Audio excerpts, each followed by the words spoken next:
nabidyohan. Wala ka. Ayan po, Wala man lang bumaba, lab. binibiktima ho tong isang babae nitong dalawang gago na ito. Muntik pa saksakin. Diri mo, pera lang ang lakad eh. Wala ka. Ay, ala ka. Grabe. Sino yung sasaksak sa'yo? Ito ba? Sino? Ito? Yung uundayan ka pa ng saksak? Kilala mo itong dalawang to? Yan yung nakita mo. Narinig ko rin po yung boses nila kanina. Sino po yun? Sila yun. Anong mga nakuha sa'yo? Yung cellphone ko po. Tapos yung pera hindi ko po pambayad ng bills. Hindi ka niya kasama? Anong ginasabi mong siya talagang tumira? Putang ina nyo, sasaksakin nyo pa yung babae eh.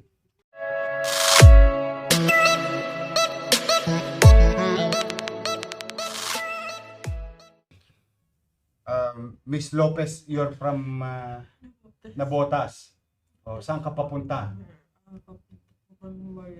Moriones, sa Tondo. Ito po, yung biktima, hanggang ngayon, trauma po talaga ito. Pagpasensya mo na, meron pa rin mga malalakas ang loob na tulongges na gusto subukin ng Maynila. But I am happy that you are safe. More than anything else. Yung pera na mawawala, gamit mawawala. Ang importante sa akin, ligtas ka. Now, bilang tugon sa pang-aabuso, pambibiktima, kay Patricia Lopez, gusto po namin i-update kayo. Ayan, pasok mo yung dalawa na yan.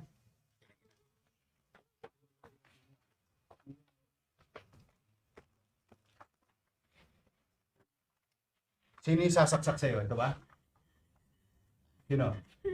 Ito? Yung uundayan ka pa ng saksak? Kilala mo itong dalawang to? Yan yung nakita mo. Narinig ko rin po yung boses nila kanina. Sino po yun? Sila yun. Anong mga nakuha sa'yo? Yung cellphone ko po. Tapos yung pera hindi ko po pambayad ng bills. Asan yung pera? Asan? Dodong. Ikaw, yung pangalan mo? Moises. Ikaw, Marlon. Nakanin yung pera? Pati yung cellphone.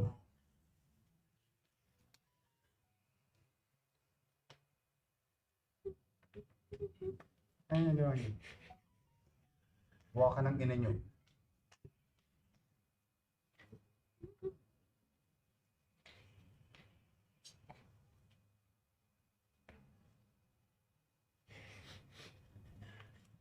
Kunin yung cellphone ha.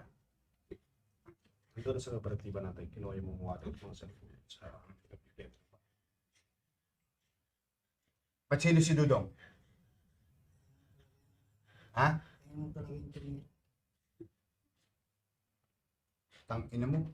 Sinungaling kami lahat ngayon. Ha? Siya ba yung nasa video? So wala ka doon. Hindi ka niya kasama. Anong ginasabi mong siya talagang tumira? Putang ina nyo, sasaksakin nyo pa yung babae eh.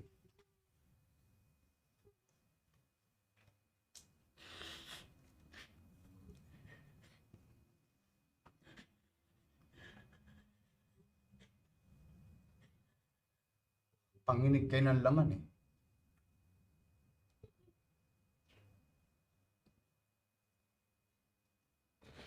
Ano si Dudong? Doon nyo piniprenda lahat ng ninanakaw nyo.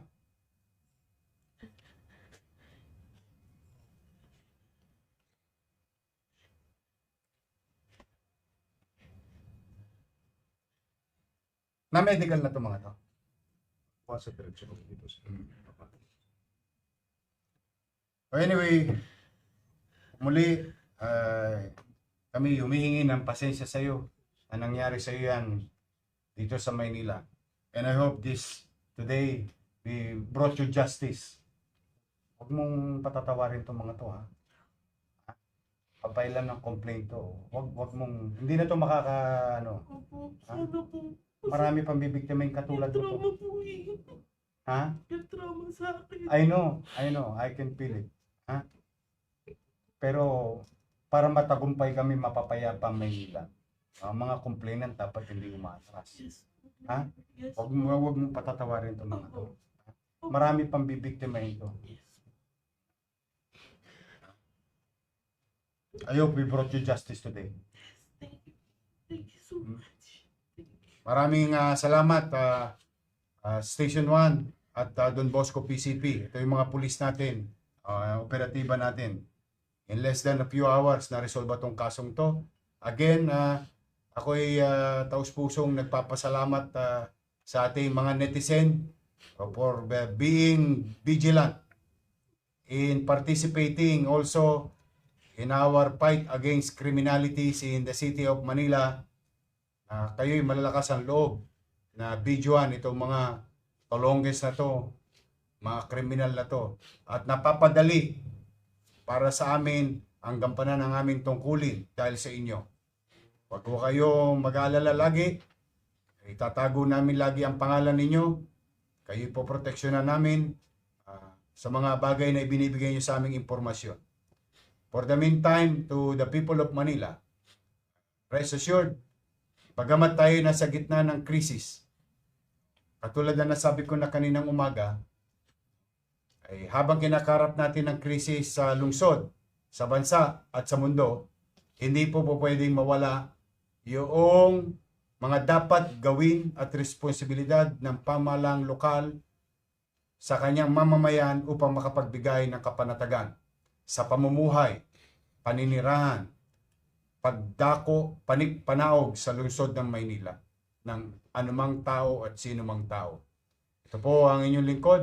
Sana po'y nakapagbigay kami ng some level of assurance that justice will be served always. At kami po'y hindi perpektong gobyerno. Itong